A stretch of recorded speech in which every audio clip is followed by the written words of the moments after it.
Okay, so welcome everybody, and thank you everybody for being here in our Arrows webinar series, which we're calling the Breadth of Educational Options. And just really quick in a nutshell, if you don't know much about Arrow's mission is to bring learner-directed, learner-centered education to everyone and to make that accessible to everyone. And that's Arrow's mission in a nutshell. There's a lot of things that happen behind that mission. One of those things is why everybody's here tonight, the webinar series that we're doing. And we do, conferences and meetings and all kinds of other things. And we actually have a June conference coming up, and we're really close to kind of inking the deal, so to speak. So look out for that announcement, which hopefully will be coming your way next week. All right, so without further ado, I want to introduce Ken Danford. He's a longtime Arrow supporter and friend, and uh, a great human and a funny guy, and also is the co-founder and director of Northstar Learning Center for Teens, Self-Directed Learning Center for Teens, and also the co-founder of Liberated Learners. So without further ado, Ken, over to you. All right. Well, I already feel among friends like we could all be kicking back with a beer here. Uh, uh, Peter and I go way back, and we've had Peter Bergson, that is. Well, thank you, Peter Berg. Obviously, we're connected through Arrow. Peter Bergson going way back, and we've had a lot of conversation recently. Bill Hewer from MHLA goes way back to early days of Pathfinder and Northstar, and obviously Jerry, part of a long time here. And he was part of the very early meet. I met Jerry for the first time at Mary Loya's home back in 1995 or spring of '96 before we ever opened. And and Carlo, I just saw you online. I haven't met you in person, I don't think, Carlo, but I sure would like to. So, and Lynn and I spoke this afternoon at length. So if Lynn's head explodes with too much Ken, you'll know why she explodes, because it's just like, woof. What else is there to hear? Um, so among friends, I'll talk for a couple minutes to frame a conversation, and then we'll go from there. Um, I think most of you are familiar with Northstar, but I'm just for the sake of Beth and just for the sake of anybody else who's going to watch this recorded, I'll do my intro, and then we'll move along. Northstar is a program I founded in 1996, kind of the answer to how to help the most number of kids have the most amount of freedom immediately. And when I learned that homeschooling and unschooling were a thing that I had never heard of, I was stupefied. I learned it from Grace Llewellyn's Teenage Liberation Handbook, and handed to me by co-teacher Joshua Hornick, who was my link to Jerry Mintz back then. Anyway, Joshua and I decided we should resign our jobs and help all these kids that we were tormenting in school use this approach to be in control of their own lives. And obviously, that was a good idea. And the question was, what's the least we have to do?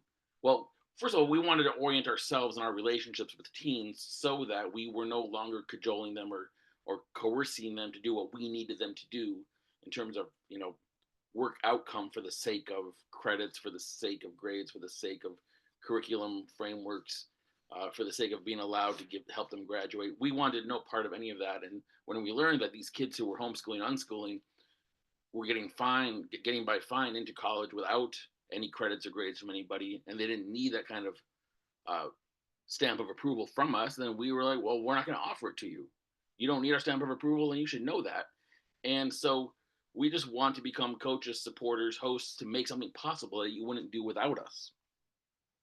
And so, what's the thing you have to create? Is not a school. The thing you have to create to have that relationship with teens is a central clubhouse that's accessible geographically and by the bus, and to your community, easy to get to.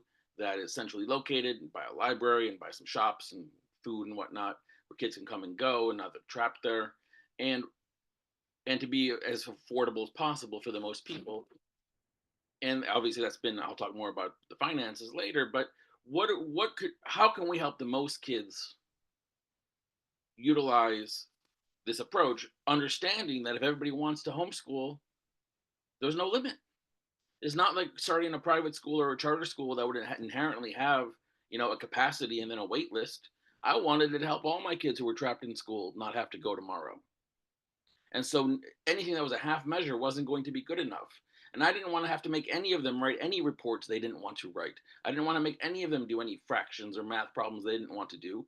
I'd let them be ignorant, but but they should have the right to decide for themselves what it is they want to know and ask for my help if they want it. Most students from my school that I was teaching at Amherst Junior High at the time were not simply going to read Grace Llewellyn's book, learn about homeschooling, unschooling, and set off on the journey and say, "Thanks, Mister, for giving me that book. I'm on my way now." In fact, almost nobody would do that. 1 out of 100 kids going to read Grace's book and leave school. It's a very inspirational book. Pretty hard course to go alone as a 14-year-old, parents of a 14-year-old who's struggling. And so it became obvious to Joshua and me, and I think to most of you, the thing to do is to create an accessible gathering spot, an in-person program where kids can meet each other. And as long as they're meeting each other and being there, we could have a calendar of classes and book groups and math and science and all the rest, the cooking and the art and the music and everything. It could all be optional. It could all be not graded. It could all be once a week. It could all be pretty fun. We could all offer one-on-one tutorials. And we've learned along the way, it's really important to have a one-on-one advisory meeting each week with every kid so that each team is connecting with one of us once a week, and beginning, middle, end of the year meetings with their parents to sort of self-evaluate and stay on top of how things are feeling and going from everybody's point of view. It seems pretty essential. And just hosting a pleasant, safe space where people can be during the day, which it turns out almost doesn't exist anywhere else. Where can kids just go and congregate and do nothing or do as they wish? In the library, you can sort of hang out in the library, but not really. At a coffee shop, you can sort of hang out, but not really. And, where kids can just come and read their book or play Monopoly or go for a walk or do 6 classes in a back-to-back or ask for a tutor and meet with their advisor and get there at 9 or get there at 11 or leave at 11 or leave at 4, come and go as you please. Where does that exist? Where do kids have that trust and freedom? Turns out, essentially nowhere. And that's not just from public school or private school. That's also true in most camps and in most after school programs. Kids just don't receive trust from adults in this culture. And so this was pretty radical. We're going to create a community center, like a health club model, where kids can come and go and where there's a schedule of stuff happening and people can do it or not, and they don't get credits or grades. And we're going to turn nobody away from money. We're going to turn nobody away from being a hard case. We're going to make it possible for any kid who wants to not go to school tomorrow to do that. One of my first articles back in the mid 90s was in the Arrow magazine with Jerry, and it was "Yesterday was your last day of school." I still have copies. It's around. It's on my website. Anyway, this was great. It's been great. It's still great. It's 29 years. We have second generation members. We're in our 4th building. I now own a building that Northstar is in. We've come a long ways. We probably have coached thousands of kids to not go to school or to consider not going to school. Over the years, I'd say about 2/3 to 3/4 of the kids that I've worked with are kids who've left school because of Northstar's existence. They would not have started homeschooling without us. Maybe a quarter to a third were people who were already homeschooling, some of whom would have continued in fine, just as they were without us. Some of them were homeschooling but had run the gamut and were done with their family's homeschooling experience and were going to consider going to a school if Northstar didn't exist. Some of them were new to homeschooling, they made it that far in their independent journeys, but they were making a mess of homeschooling, arguing with their parents about workbooks and curriculum, and they were kind of stuck. Some of them still have anxiety or depression, and they've homeschooled to get out of the school, or they've been bullied. They're out of school, but still life is not a barrel of apples or whatever we're saying there. And so Northstar's made a big difference in a lot of people's lives, but mostly we're coaching people to do something they wouldn't do without us. So that feels really valuable. Not that hard. I know you all know this. I know most have heard me talk about it before. So we're still doing it, and it's still great. And Peter, so I'm going to stop there for a moment. You all know the budget is about $375,000 to have a roof over our heads. That's reasonable, nice roof, and to have about 5 or 6 staff people a year. Everybody, it's more than people, but there's about 5 or 6 full-time positions divided among 9 people. It costs about $6,000 or $7,000 per kid per year, which is not very much in the realm of private schooling. it's a lot in the realm of public schooling and charter schooling and going from 0 to $6,000 or $7,000, especially if a family has 2 kids or something, right? And so, the finances are hard. That is true not just for Northstar, it's true for all the models I'm about to discuss. Anything that's a private model not getting public funding, whether it's an Agile Learning Center or a Sudbury school or any other kind of democratic free school, anybody who's not getting public money is going to have to find a way, if it's going to pay its staff, to get to around 7, 8, 10,000 or even more per kid, depending on your zip code. Still way less than private school. Northstar, the model of coaching everybody to file a homeschooling plan and meeting up as they wish and hosting a really pleasant place, is simpler, and it's more open, and it's more not vibrant, it's more fluid than what a private school would be, because we don't need to make kids come 5 days a week. All right, so far so good.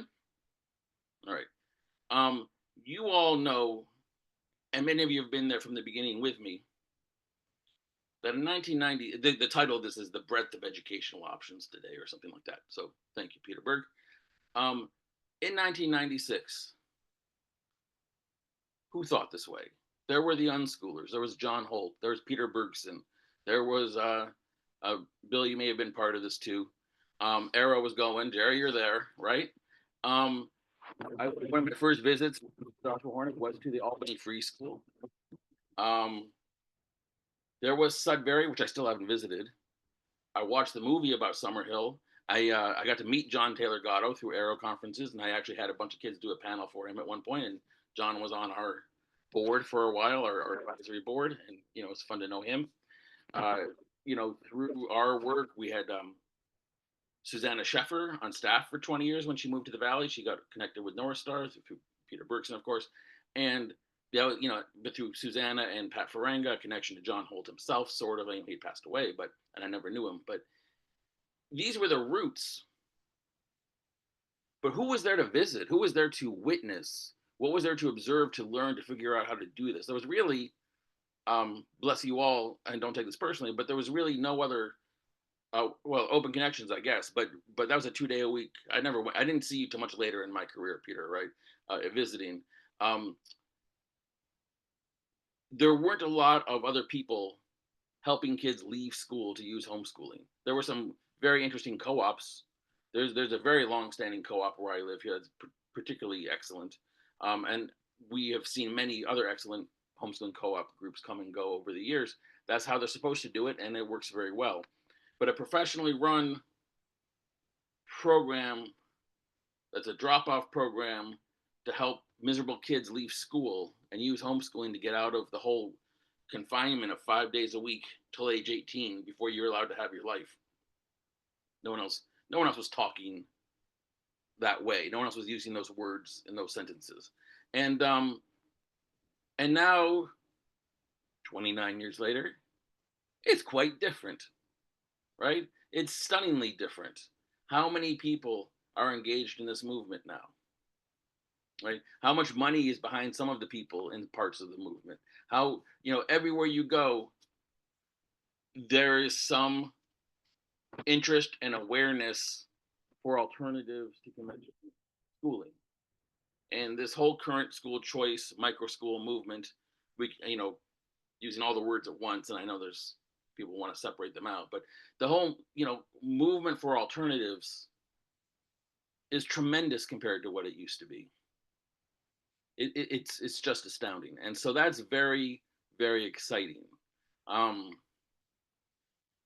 For me, my heart is very much in the non-coercive side of things for the kids who don't want to leave public school or the private school that they're in because it's too much and too commotion, too much structure and too rigid and too much. You have to do English, history, math, science, and your life depends on it. They don't want to do that anymore, and so therefore they don't really want to go to that same thing that's smaller, kinder, sweeter, with a special focus on entrepreneurship or some other kind of theme. The kids I'm working with just want to be out. Can I just have my life? Summer, after school. Can I just choose? Why can't I just choose? I don't need a diploma. I'll take your GED. I'll make my own diploma, whatever it is. Can I just have the control, please? And they're not willing, the kids I work with, they're not willing to play ball with the nicest, kindest, creativist teacher who wants to make their own little micro school with a little flavor to it that's better than anything that anybody else ever had in that corner of the world before. And I mean that sincerely. Like, a lot of teachers are creating really cool micro schools. Good for them. But the kids, they don't want to have to go 5 days a week, 180 days a year through 12th grade to get a diploma and somebody else's certification, even if it's sweeter, right? They just want to be out. And we know from the homeschooling and unschooling world that's a perfectly legitimate aspiration, and it's a perfectly achievable aspiration. In fact, it's right there. There's no reason to tell anybody no to that request. It's so embraceable, it's so obtainable. All you do is write a letter to your superintendent, and in Massachusetts, this is, in some states, you hardly sign a form and tell them you're going to homeschool, and they don't even look twice, and you're out. And if you live your best life, everybody's going to love you. You guys know this. I'm preaching to the converted, but just so, that if you want to go to four-year colleges, if you want to start your businesses, if you want to get jobs, if you want to go to Peace Corps, AmeriCorps, military, everybody's going to love you for having had the gumption to get yourself out of school and do something interesting from the ages 12 to 17. There's no hard feelings. There's no trap doors or booby prizes for kids who don't go to school during those years, but do something, mildly interesting instead because they couldn't stand being so confined. So we should be telling kids, anybody, if you don't want to go to school, don't go. And everybody knows my motto is learning is natural, school is optional. I don't go around hollering that school is bad or school is evil or school is jail. It doesn't really help matters. We don't need to be saying that. School is optional. It's almost more hostile because I'm like, school's irrelevant. The whole enterprise, from private, parochial, charter, vocational actually has its place because you get certified in union. The whole thing is pretty good with the vocational schools, but the rest of it, you don't go to school. Nobody cares. I tell kids that if you have a school you like, good for you. Good for you. If you don't have a school you don't like, you don't have a school you like, don't go. And guess what? Nobody cares. Nobody cares any more than they care if you go to camp during the summer. And you may know that. Those small group of us here on the screen know that. But essentially, nobody else in the world really appreciates that statement, that going to school is no more important than going to camp. If you have a great camp and you need the structure and it's enriching and you meet new kids and you get good staff and you try some new things that you wouldn't have done, it's glorious. School can be that way for some kids. If you have all that stuff, you win, in a place that has the right fee, you can afford it, and the transportation and all the rest, right? The nice other kids, good. And if you don't have it and you do your own thing, okay. So the mission here is to make people aware that that's true, and then have the program behind it that Northstar is, so that anybody local could actually do it without feeling like it's just them against the world or them and their parents against the world, because no kid at 14 years old in their right mind, however bad school is, wants to quit school and get homeschooled by their parents, whatever they think that means. And no parents in their right mind wants to pull their miserable, sad 14-year-old kid from school to homeschool them independently, whatever they think that means, because most of them don't understand the optionality of the whole homeschooling range of, um, and so people aren't going to use this freedom without a little coaching and without a little community and with a little external support, right? And by the way, I really deeply believe in this for younger kids. I just don't happen to do it for younger kids, but there's more and more kids who are 6 to 12 years old who hate getting up every morning to go to a test-oriented primary school, whether they're public or private. They're a lot more rigid than we were kids. They're a lot more test focused. There's less lunchtime. There's less playtime, and it's more serious than it used to be. And there's a lot of kids who don't like going to elementary school, and they can't see their way. Their families and them can't see their way to homeschooling independently. And someone should host a little center and tell them all, fine, don't go to school. Come play with us. We got your back. We have a chair right here. Come on in. So that's what we're trying to do. In the breadth of the current modern school choice movement, some of you have heard me.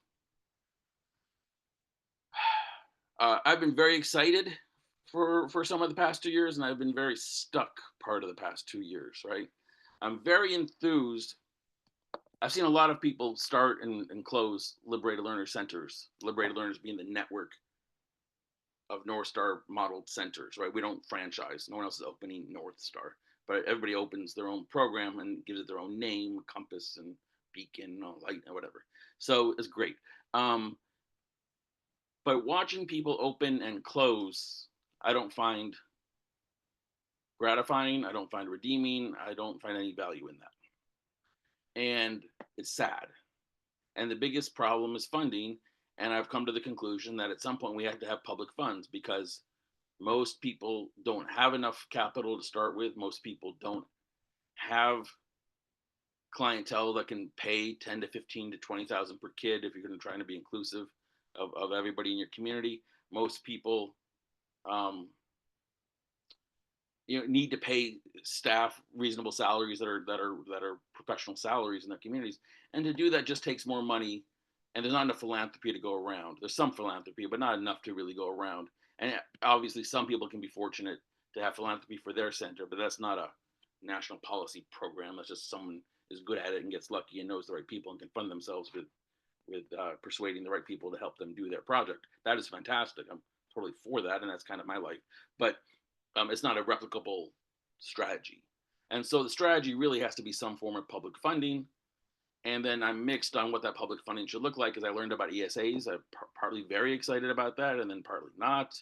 We can go into that later if you want. Refundable tax credit seems pretty exciting. I was talking with Lynn earlier today about what if public schools just created in-house homeschool programs that were optional, that were not accredited, kind of Northstar-ish programs in there that could be true to our principles without being corrupted by the needs of the schooling bureaucracy. I don't know how that's all going to play out. But what I do know is that and I'm going to kind of say these next two paragraphs, and then I think I'm going to try to pause for a breath and take questions. What I do see is that in the current 2024-2025 micro school movement, full of really clever, creative, awesome people starting programs, the overwhelming majority that I'm familiar with, and I've been to a lot of national conferences in the past 2 years, so I'm not speaking from nothing. A good chunk of them are schools. They're very clever. They're good, thoughtful teachers with their idealistic visions of what kind of school they'd want to create, and they do it, and they're good. But they're 5 days a week. They're often accredited, and people have to go. And then once you go, the kids have to kind of rally to do what's the requirements of that place, right? And that works for probably most of the kids in most of those places. But I'm still worried about the kids who go and don't really want to do it, but they're being shoved along anyway. And now these good teachers who have started these places have to get those kids to do work they don't really want to do, and we're back to square one. So I'm worried about the fact that most of them are still schools that need to be, for the integrity of themselves, to be a little bit coercive. And then there's a lot of programs that are 1 or 2 day a week programs for homeschoolers, and many of them are brilliant. Nature programs, surfing programs, tech programs, robotics programs, language programs, theater programs. But they're 1 or 2 days a week. They're not sufficient to help the kind of kids I work with leave school. They're meant for homeschoolers who are already out of school, who want 1 or 2 days a week of socializing. And now those families have funds to pay appropriate fees so those people can make a decent living doing them. That's brilliant. That's good public. I'm okay with that. It is not fulfilling my heart of helping trapped kids have an alternative to school. So when I am focused on the kids who don't want to wake up in the morning to go to the school that they're stuck in, and they can't homeschool independently, I don't see the vast majority of micro schools, nor the vast majority of 1 day a week micro school programs being a sufficient resource for these teens and families. So you all know that there are people who share I didn't make this up, and I'm not that original. There are people who share these values, and they're out there, and some of them are doing 1 day, very good. There's some people, they're out there, and some of them are starting agile learning centers. Some of them are starting Sudbury schools. Some of them are starting democratic free schools. We see them at the Aero conferences. We overlap.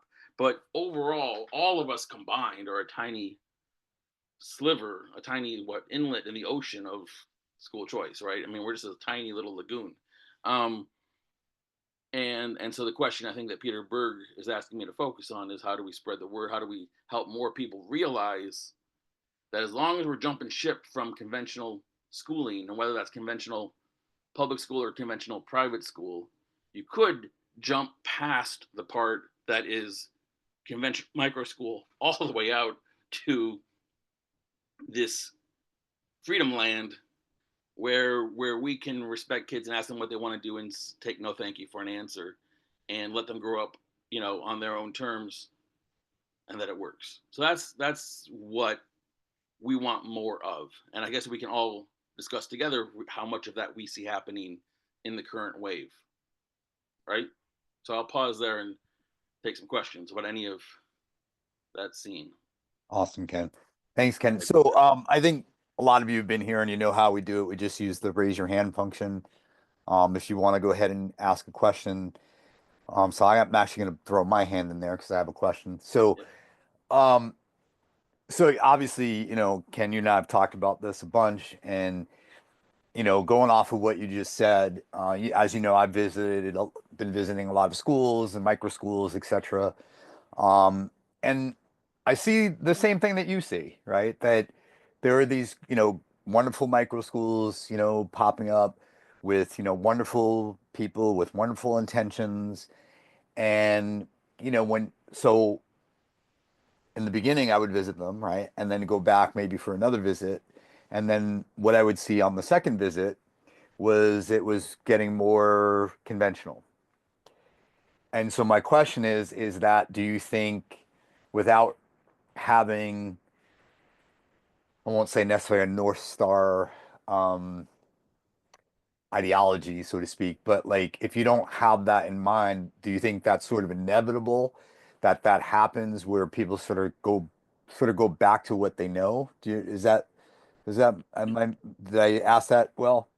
Well, yeah, I think it's fine. I know what you're asking. I think it's true. You, the vast majority of people, parents, shall we say, let alone teachers, but the vast majority of parents of young teenagers are pretty wary of the kinds of freedom that are available at either a North Star or a Sudbury school or a democratic free school where kids are free to say no thank you to organized lessons and classes. People are worried that my kid is just going to sit around and play video games, and my kid is going to be not get a high school diploma and be an unaccredited dope who's going to get stuck and have to work at Stop and Shop, and like not be able to get a job because no one challenged them, and where are they learning grit and where are they getting some stick to itiveness and overcoming the hard parts, right? Um, People are really afraid that if you don't get that from school and school doesn't make you do that you'll be doomed or that their kids will be doomed. And, I obviously disagree for a zillion reasons. Number one, most kids aren't getting those qualities from school. They're just doing what's the least I have to do to get the grade I want, and can I be left alone? And how do I duck under and escape notice from everybody? And that's what they master in. Um, Also, if you watch North Star kids and unschoolers, learn an instrument or speak four languages or make maps or do all the things that they do, you know that people learn stick to itiveness or learn how to cook or, because they do things they love and want to be good at them and figure out the next challenge. And we don't have to worry about that sort of thing for most kids most of the time. And there's different issues to worry about, but people are severely panicked, Peter, about accreditation. People really think that if my kid doesn't get a conventional high school diploma and a conventional transcript with A+ grades from AP classes, that no college will take them and they will be left adrift. Even if they know it all. Okay, let's just say they turn out healthy, happy, focused, and really good at a lot of things. And they've read the whole canon, but they haven't. And even if they've written a lot of papers, they've written their own novel. But still, no college is going to admit them if they don't have a transcript and they don't have grades and a GPA and a diploma from high school, right? People really panic This can't be true, this nonsense that I'm spouting, right? And I'm like, nah, they write their novel and they go do a couple classes at the community college and they pick up a GED, and then they feel like they either want to do more community college and get the associate's degree, or they just want to go to the 4-year college. And so they take up their story and they describe themselves and they get accepted to like 6 out of 9, it's fine. And they get merit and everybody loves them. Like, that is far-fetched nonsense to most people. They just think I'm making it up. And I mean, I'm telling you, I wrote a book. You know, I wrote the book, and I have an appendix in the book. You know, but it doesn't matter. So I think that when parents are worried, what's going to become of my kid, that leads to a trend, a movement towards conventional um, behaviors at these schools. And as the founders need enough people to pay enough money to have enough kids to keep the thing open, you kind of don't want to lose anybody, and you just feel pressure to like keep the good parents and the good families around. And so, all right, we'll get them to write a book. We'll get them to, everybody will have we'll all do photography this time, and everybody will print out their 10 photos and we'll all hang them up. And we'll get everybody to do the thing, right?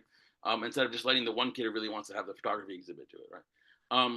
I think that's what happens, Peter. I think, and so unless the founder and the founding team, it doesn't have to be an individual, and in fact, it's better if it's a team, but the founding team has to have its mission.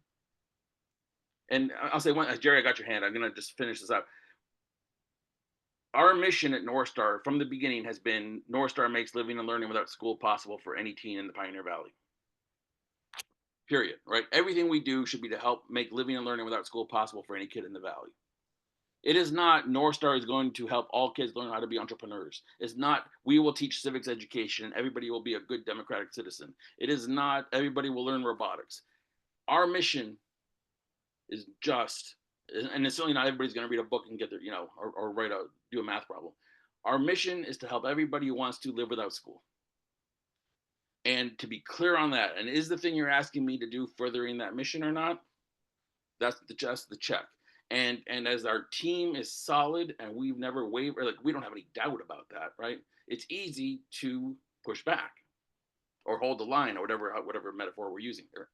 But if you don't have that clarity, it's really hard to not want to work with the families you have who are trusting you to help their kids grow up. Then it's not even coercion as much as they're trusting you and they're really worried and you see it and you're going to try to help them help their kid and it just fades as if you don't have real strong clarity. How's that, Peter? Yeah, that's great. All right. And All right. just Jerry Mintz. Yeah, sorry. Go ahead. You saw Jerry, Jerry. you got your hand up there. What you got? So, I got about 10 things, which I, of course can't all bring up. Oh, yeah, that too. Anyway, I'm just going to pick 1 or 2 things here that not everybody here knows what the answer is to. One is there's a kid who went to my school when he was a teenager, and he did really well, loved it. And he grew up and decided to go into, among other things, buying real estate. He's really wealthy now. And he has 3 kids. And I think his wife was a secretary of his or something, and they're divorced. And he wanted to send his kids to me to work with me and do stuff with me, which I thought was quite a compliment. That was kind of cool. And one of them, his name is Henry. He was here a few times, and he's a great kid. And so he decided recently that he wants to homeschool. He talked to his father about it. Of course, his father said, great. His mother said, no, you can't. And they've got a thing like a lot of parents do where they are split up and the kids spend half the time with him and half the time with her. And she said, you can't homeschool. He decided he was going to do it. And then when he went to her, she made him go to school. And so he had to go and he went. I want to know what we can do for kids like that. See, that's difficult. That's one example. Let me give you one other one, and that is Erosia, who grew up in this house. Yes. And she, I took her everywhere. We went to museums, all this kind of stuff. But she always went to public school, but it was just kind of a thing that she did. And so she liked the socialization and stuff like that. Well, now she's moved down to Virginia with her family. And the interesting thing is that she goes to public school down there and she's okay with it. She, the teachers love her. She knows how to come up with her own ideas to do things. And the school system seems not too bad because they had the kids doing stuff like making commercials, making their own videos and stuff. And so it's pretty interesting. Um, and she calls me every day. Right. She's sort of continuing to homeschool with me in a way. So those are the kids I want to know, what can we do for them? Well, the first thing is for us to accept the premise that they're both going to be okay. They both have interested present parents, and and it sounds like both of them are functioning, and it's not like a neglectful, hurtful case, or like where they need intervention, from the outside. For the divorced kid, that happens a lot. We see that frequently, and I've stopped trying to get in the middle of those because sometimes the person who wants to keep the kid in school has demonstrated in in retrospect later on, years later, I look back and like that parent was right. That the homeschool lifestyle in this divorce is going to go badly. The people aren't reliable. The transportation is not reliable. The whole setup is too swampy. And this kid just going to school and staying there is probably going to be more stable, or would have been, than my advocating for the homeschooling side of things with not enough information. So I've learned to be more cautious than you might think. And I think it's up to, I think we put the onus on the kid, and they're 12, they're 13, but I think we can tell the teen it's up to them, the child, and as they get to be more mature, it's easier to do this. When they're young, it's a little bit inappropriate, but take this with a grain of salt as a theory, not as a suggestion for a 7-year-old. You tell the kid, you're kind of stuck between your folks. That's really hard. I'm sorry, there's not much I can do. You should know that whatever happens for you with school isn't going to define your life. So if you have to go for a few years and you can make the best of it, great. And if making the best of it means having fun and getting bad grades and irritating the parent who wants you to go there, don't worry about it. Get your bad grades, have fun, go every day, stay out of trouble, as best you can. And don't worry about, not doing school to the nth degree, and let your parent be annoyed, because this will play itself out and you can still turn out fine and have your ambitions and do your hobbies and stuff with your other parent. It'll be okay. And maybe school, whatever, just surviving it. If you can get your school oriented parent to talk to me, I'll certainly be glad to talk to them and try to explain the possibilities and how it works, but I can't call them cold.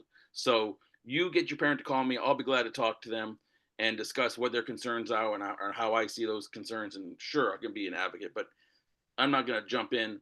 And I mean, we've had kids where the one parent signs them up for homeschooling, the other parent goes to the superintendent and re-enrolls them in school, and the other parent goes back and files the homeschooling plan again, and the parent goes back and re-enrolls them in school. It's a friggin' yo-yo, right? That is beneath all. That's just, we can't be part of that chaos for a child. That's not acceptable behavior as a professional. So at some point, you have to let it go and say, I'm really sorry, and talk to the kid directly and try to empower them to advocate for themselves as best they can. And I mean, I've seen kids go on strike against school. They're just gonna get F's on purpose. Their mother makes them go, and they go. Like in your case, it was the mother. The kid has to go to school, and they go, but they don't really try on purpose, and they create, passive resistance chaos, without being a bad kid. And let's see what happens. It becomes an experiment for them, like an anthropologist. Like, what will happen to me if I don't do any work? We had a girl go once who had to go back to school for this kind of reason. And when they passed out the math books, she said, "No, thank you. I don't plan to do any math in your class. I'll just sit here quietly reading my novel." And they went bonkers. They threw her to the principal, and it was all chaos. But she just tried not to take a textbook and say, "I don't plan to do any math in your class. Just give me the F now. It's fine. I really don't care." If she was 15 or 16 at the time and was very mature about it, it becomes an experiment to see what happens when you do such nonsense. And so taking the kids seriously, and there you go. That's some possibilities. And for Erosia, I think knowing she can call you every day means the world, Jerry. I think that's fabulous. And she's far away. There's not a homeschooling support network for her apparently there. Her parents don't see the wisdom of pulling her out of school, and maybe she's meeting a new community there where she just moved. So from afar, I'm not second guessing. I'm not here to second guess any one family's decision. In fact, I have teens leaving Northstar this week to re-enroll in second semester at school because they're not feeling good about how they're using them. They feel like their play acting at Northstar is bringing out the wrong side of their personalities, and they just want to go back to school now and whatever. I wish them well. Good. I'm glad you were here. I'm glad you can self-assess. I'm glad you can speak up and ask for a change, and your parents are listening, and that you can find the place and you can go try it out now. That's fabulous. I hope you get to keep that skill and that practice, for the rest of your life, right? So it's not about any one kid in this case. I mean, obviously I work with individuals and it is about each kid, but it's Northstar is about making the thing possible for anybody. But it's not, I don't say that nobody should go to school. I just say nobody needs to go to school. Anybody could homeschool. Not that everybody should homeschool, right? I can't be that much of a zealot because it just makes me stupid. It's just annoying, and it's not appealing, and it just would sabotage my work. And it's not a way I want to be in the world anyway. But you can't be that much of a zealot because it's just no one's gonna take you seriously. So anyway, how was that for an answer? Yeah, good. And one thing I never thought about asking Henry to suggested his mother call me. Mm-hmm. It's a good idea. Right. Because I know what to say to her, but I said that to his father, but why not just talk to her about it? Yeah, but you probably can't call his mother directly. That'd probably be inappropriate. No, I can't do that. But I mean, he could suggest you call me. Why Totally. not? So I have another question, and I hope some others will jump in here. So, we're talking about all this, and what you just said at the end there, Ken, was basically what Arrow is about, right? We say we want kids to understand the options that are out there, right? And that we're not saying you should do this option over that option. We're just saying, we think that kids should be in the driver's seat, right? That they should have the choice. They should be the ones that are really, making that decision. I want to go here, I want to go there, whatever it is, right? And we say, okay, if you understand all the options and you really know, hey, there's North Star and there's other places like it, there's democratic schools, the whole gamut, but you choose to go to a military academy. Okay, Right. great. What Arrow's blessing, go ahead. Um, so where's like, what do you feel like's preventing that?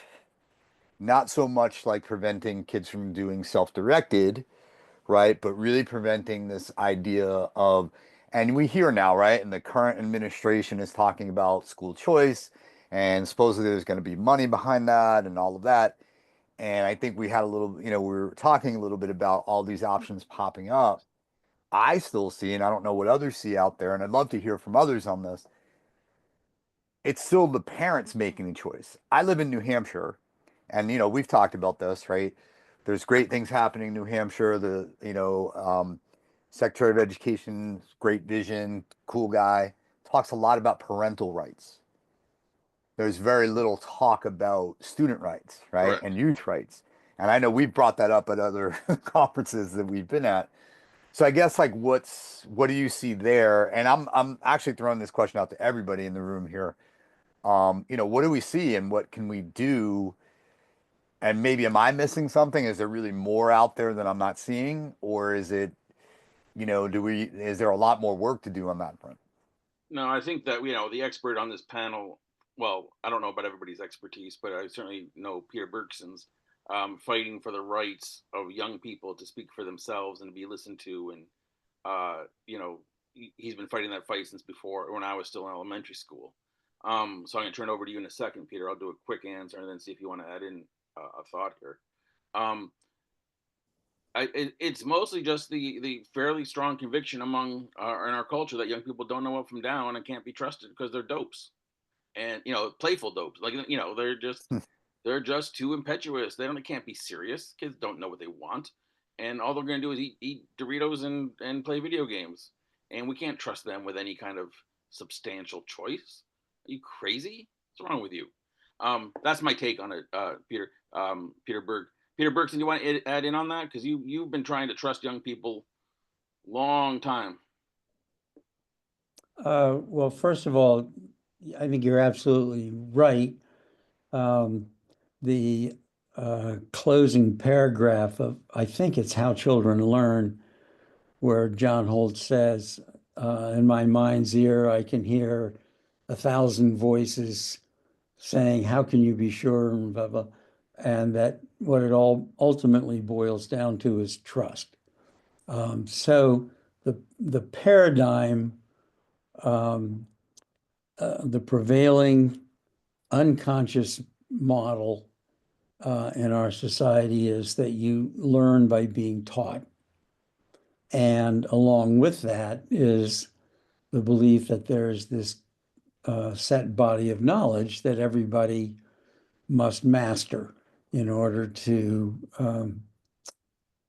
be educated and be prepared for adult life. And so when parents say, oh, well, nobody would take algebra unless you made them or paid them to, or modern European history or whatever. To a degree, they're right. But another part of the paradigm is this belief in individualism, and therefore everybody has to be good at everything. It's not okay to say, I would support my daughter if she hands back the math book and says, no, I'm not interested in math. That would scare most parents. They don't really believe that, even though they don't know any math beyond arithmetic themselves. So that's how powerful a paradigm is. People can't believe something that is outside their own belief system. So what causes people to change their minds? And I think that eventually you get enough data, then you can see, well, two things. One is you can see, oh, well, maybe I was wrong about that. In the tipping point, Gladwell gives a good example of farmers adopting a new, I can't remember what it is, farming method or fertilizer or something like that.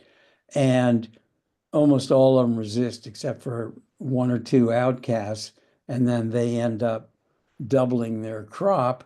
And then a couple more the next year say, oh, well, maybe I'll try that. And then a couple more. And then the next thing you know, it becomes the new norm and everybody's doing it.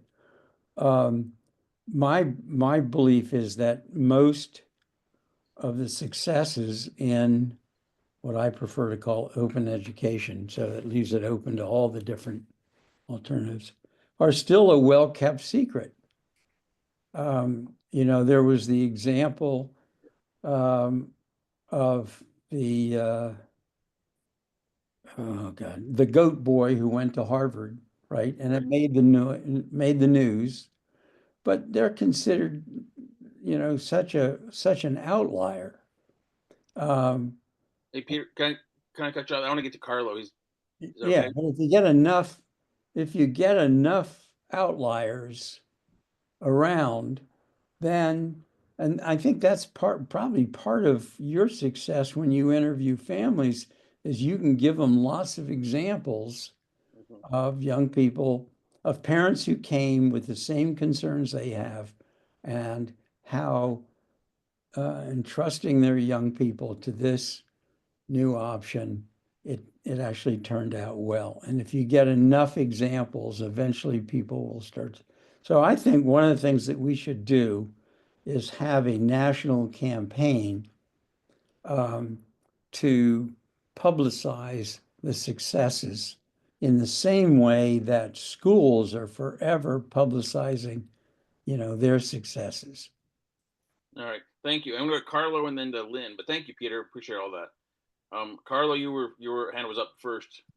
Yeah, I guess my question is similar to Peter's. I was thinking like after 29 years, you've got a rich resource there, and I'm just wondering, is it fair or worthwhile, to continue to invite them to share their stories, to continue to get the message out about how it can work, maybe a YouTube channel or other social media or a book, or anything else that will continue to Well, uh, is it worthwhile and is it fair to ask them to do that? sure. Well, Carlo, first of all, I think I have his book, right? Yes, yeah, read it. And Yep. in the index, there's a list of colleges that they've gone on to and other professions and so on. So it's pretty deep. And there's a report about a study of alumni I did with Peter Gray up on tipping points of ASD about alumni outcomes. It's also on my website, kennethdanford.com. So there's an alumni study. There's the book. There's the TED Talk. And I actually did a panel 2 years ago in the spring called "What Still Matters: Alumni Over Age 30." That's on the YouTube channel and it's on my personal website.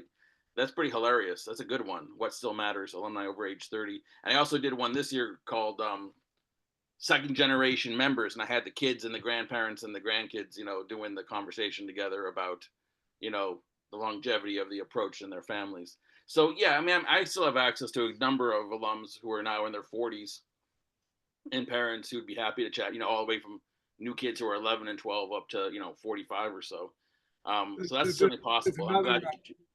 there's Um, another book called After Summerhill yeah, about what happened to Summerhill graduates. absolutely. Okay, Lynn, what's your question? Lynn.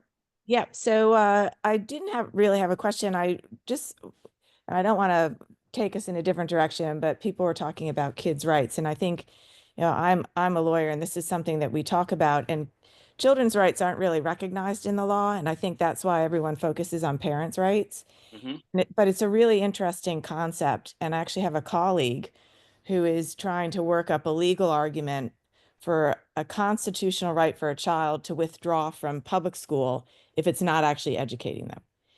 And I think it's a really interesting thing to think about. And it's, again, Ken, you were talking about, let's eliminate compulsory education or compulsory schooling Right, in its entirety. And it goes to that point again, that if it's not performing as it should, then people should have a right to exit. But the right. whole concept of children's rights hasn't really been recognized in the law in any way, shape, or form. So it's an interesting place. I just wanted to reflect on that a bit because it's a very interesting subject to think about. Yeah, I vote to lower the voting age too while we're at it, huh? Yeah, Um, it's interesting. So the National Youth Rights Association has been working on lowering the voting age to 16. And then also there's the UN Rights of the Child.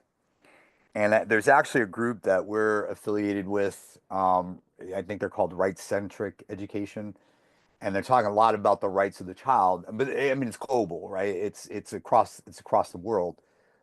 So I would imagine that in different countries, you're going to have different legal obstacles or consideration. I wouldn't even say obstacles, right? But just considerations on how do you make children's rights front and center. And so it's interesting that you said that.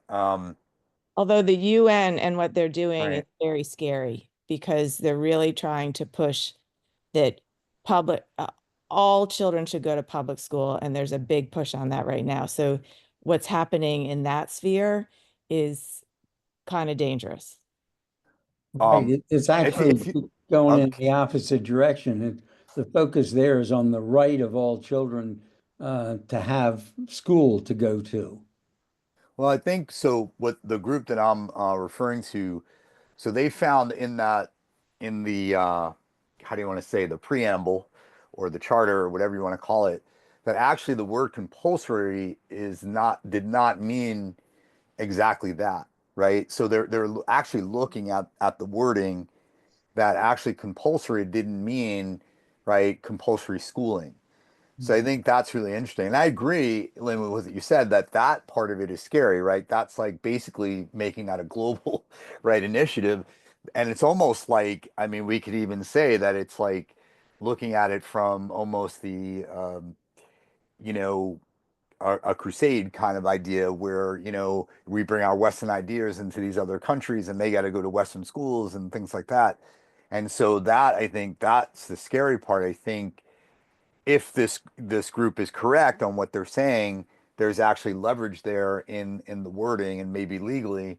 Um, but if anybody's interested, we can connect you with that group because we are certainly really connected with them. I saw a couple other hands, Yeah. Bill, then Roger. Yeah. Hey, Ken.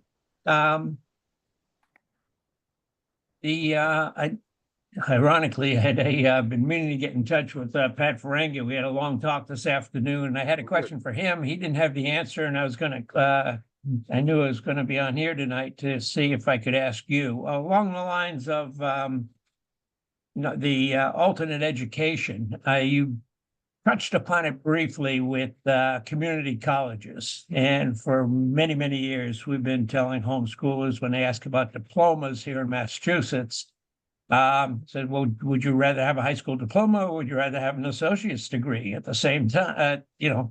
Since you can't get one if you're homeschooled. And I know that doing a lot of presentations at some learning centers some years back, we used to bring in the people who were responsible for dual enrollment at the community colleges. And I don't know if the rules have changed. Ken, I know you've got one out there, right? That I don't know if you're still involved with. Three of them out there? Yeah. And the question was, with all this talk about free community colleges, does it have any overlap on dual enrollment?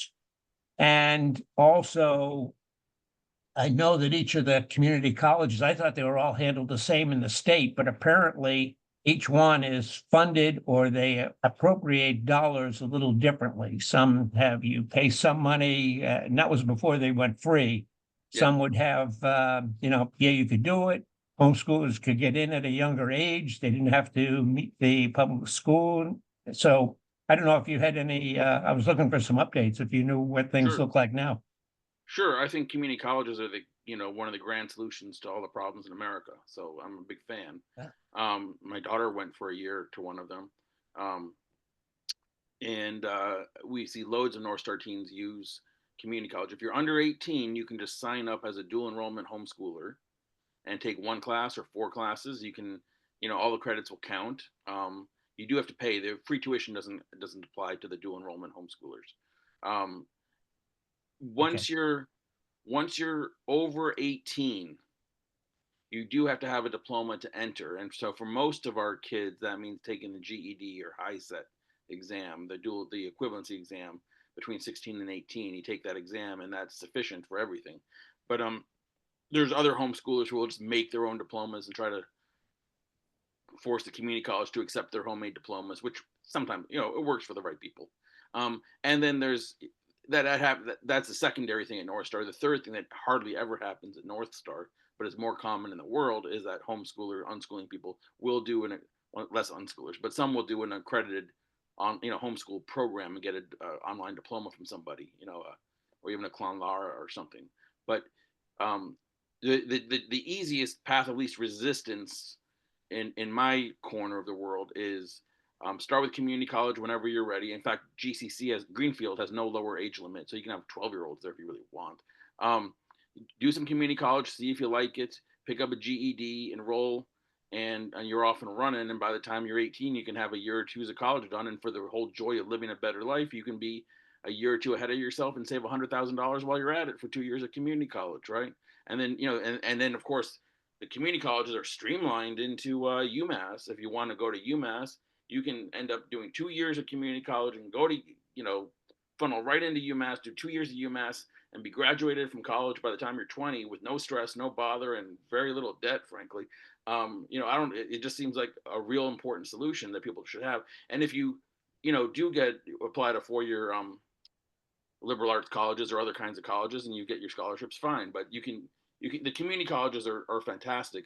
The point is, over 18, you have to have a diploma, and most of our crew will get a high set or GED along the way after age 16. It's just the simplest thing to do. Yeah, one of the I'm a big fan. catch-20, It's huge. It's fantastic. one of the catch-22s for we've been fighting for many years is the irony that if you homeschoolers can't take the MCAS, but if you can't pass the MCAS, you can't get an Abigail Adams scholarship, which then prevents you from doing some things. So I don't know if some of that's changed. I've seen Yeah. no, I don't know. I've seen no problem for homeschoolers getting scholarships and getting all the best deals. These kids go to community college when they're 16, 17, do a couple of courses, and if they like it, they go full time later. If they don't like it, they've had that experience and they go off and work and travel and do all the other cool things. And then when they're ready, they can visit college again. And when they tell their stories and show up, they get scholarships. My alumni are doing just fine. Oh yeah, they'll get scholarships. No, I was talking specifically about the state Adams I don't have scholarship. time to that, wait. I that don't lets you go fret up. about that. You're probably Yeah. correct. I believe you with Yeah. the Abigail, because you have to be the valedictorian of your high school to get the Abigail Adams. So the homeschoolers can be the valedictorian of their homeschool. Yeah, you do. Like Whatever. Yeah, sure, yeah, I get it, I but agree with you. Okay. I just let that wash away. I don't have time for that. So I Roger, just want to do a quick time check. So Ken, we're about 3 minutes over, so want to be mindful of your time. So let's take one more question. And Roger, if you can, try to keep it short so we're Yeah. mindful of Ken's time and everyone else's time. Go Yeah, ahead. Okay. A number of the things I was thinking about, your question, Bill, and your answer, Ken, gave me what I was looking for. But there's one thing I do want to be sure about. My understanding is that a kid who does not go to regular school, does not have a regular high school diploma, whether he or she is homeschooled or whatever, if that person takes a GED exam and goes to a community college as a non-matric, takes 3 or 4 courses and does well, he or she would have no trouble getting into that community college as a regular student and could then from there move on to a 4-year school if that's what they wanted. Am I right about that? That's current lingo now. I don't think the non-matriculated kid is even a thing at the community colleges. I think you sign up to go to community college. They open a file in your name, and you take a class or two. And you can say, I don't know that I expect to stay here for a whole bachelor associate's degree or not, but I'm going to just start with part-time, and then it's just fine. I don't think that category exists in the modern lingo the way that it did when we were younger. So I don't think it's an issue. Well, I know it's not an issue. The main issue is that under 18, you can be what's called a dual enrollment homeschooler without a GED or diploma. You can just take classes for credits and do it as you wish. Over 18, you have to have a diploma to enroll at the community college. That's about the difference that I know. It all works. And I think that the whole idea of encouraging young people, not only to open up their lives from 12 to 18 through homeschooling and unschooling and Northstar type supports, but then to dabble at community college and see if learning in that format is appealing to you and motivating and inspiring and you want to do more of it or not, is a really wonderful thing to do when you're 16 to 18 years old. And then, along the way, you'll accumulate some credits. And if it's piling up the right way with the right energy, you'll transfer into a 4-year school. And if it doesn't, you'll take a break and go travel the world or get a job at the grocery store and do something else, or, start your, like, it's fine. And then to open up the life, not only from 12 to 18, but from 12 to 23 or 24, and be like, yeah, if you don't go to college, 4-year college right away, and you don't get that a bachelor's degree at that time you're 22, it's really okay. Go do the other stuff first, do the gap year thing, have a couple of gap years. And when you're ready, college is too expensive now, right? To go just because you're supposed to at that age. So, wait to do college until you need it, or because you want, like, until you're more certain that it's valuable. And one of the ways to become more certain it's valuable is to dabble at the community college. And also to say, no, I don't think I want to do it at all, and go do something else until you get stuck. When you get out in the world and do your other jobs and your other aspirations, and someone says, I'd love to hire you, but you got to have a bachelor's degree. Sorry, it's not even my decision. It's above my pay grade. You got to have that bachelor's degree for me to hire you in the thing I want you to do. Then you'll go to college and get your bachelor's degree, maybe, if you can't work your way around it. But let that happen, before you just automatically go to college and spend all that money for a major that you're just picking randomly because you're supposed to, because that's what fun kids do at your age, which is what I did, by the way, right? I would make fun of myself here. So there you go. So the whole thing, your question about matriculated or unmatriculated isn't really a category, I don't think, is the answer to your question. Excellent. Yeah, and I can here in New Hampshire, it's very similar. And I can tell you that there are some community colleges that theoretically anybody could take classes there. They might ask you to do, if like Ken said, maybe a 12-year-old is applying, they might give you some type of assessment just to see if, in terms of the course material, you would be able to do it. But theoretically, anybody can. It's just, do you want to pay to do that? And there's all sorts of programs for dual enrollment. And so it varies by state, obviously, right? I think you're going to have different things to work through in different states. But I do feel like many of the states are starting to recognize that, and especially the community colleges in those states, well, why does somebody need to have, a diploma to come here to take classes, right? It doesn't, and maybe there's specialized classes that you might have to have a prerequisite. Okay, fair enough. But a lot of them are starting to recognize that why is that even a thing? So that's exciting. I mean, I think that's a good way forward. So we are like almost 10 minutes over here, so I think we should call it a night. This has been a wonderful conversation. As you all know, we're going to continue these conversations throughout the rest of the year. But if there's particular things you want us to focus on, some of you were there for our special webinar session that Jerry and I did on, why the education revolution is crucial for democracy. That was because people asked us to do that again. So if there's things like that you want us to do, like a topical type of thing, open conversation, I think all of you have our emails, ways to get in touch with us. We're out on social media. Please get that over to us, and we'll make that happen. Our next webinar is going to be Derry Hannum from England. And he's going to be talking about similar things to what Ken talked about tonight, but kind of what's the landscape over there in England, and what's happening, and some of the work that he's doing. So again, Ken, so much appreciate your time and appreciate everything that you're doing for students. And I know the things that you're going to continue to do. And thank you for everybody to being here and giving us your time tonight. Again, anything you need from Arrow, please feel free to reach out. Look out for the announcement about where our conference is going to be. That will be coming your way next week. All right, everybody, be safe, be well, have a wonderful night, evening, day, wherever it is you are in the world. Ken has something he wants to say. But I was saying everybody's welcome to visit Northstar. You're more than welcome to pop in. Okay, thanks, Jerry. Thanks, Ken. All right. All right, good night, everybody. Good night, everybody. Night.